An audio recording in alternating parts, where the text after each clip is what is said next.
So, ayan guys, kakagising ko lang and medyo tinatamad pa ako bumangon that time kasi masama yung pakaramdam ko. Dahil din siguro sa pagod and sobrang init kahapon at masama yung panahon. Tapos ko na pala yung OJT ko guys, kaya wala na akong ginagawa sa school and nag-aantay na lang ako ng graduation.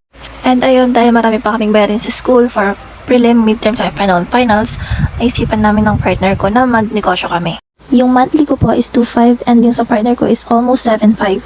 Pareho naman kaming may financial support pero ayaw kasi namin lagi na umaasa kami sa ibinibigay ng parents namin.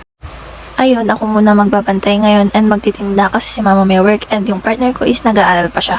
So hindi ko alam kung paano ko ito kakayanin kasi hindi siya ganun kadali. Si Lord na lang talaga ang bahala.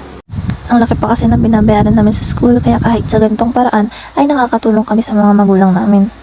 Nagbi-business na talaga kami ng partner ko and gusto lang namin siyang dagdagan. Multitask talaga yung ginagawa namin ng partner ko kasi nagbibenta kami ng ukay habang nagbibenta kami ng mga street foods. And minsan nagdi-deliver din kami. Also nagpapak ng mga orders at pinapadala namin sa ibang lugar.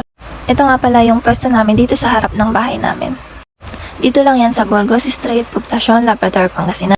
Tabi lang din siya ng school at highway kaya thankful kami kasi kahit pa paano nakakabenta kami. And nagtitiwala talaga kami kay Lord na balang araw makakaraos din kami sa lahat.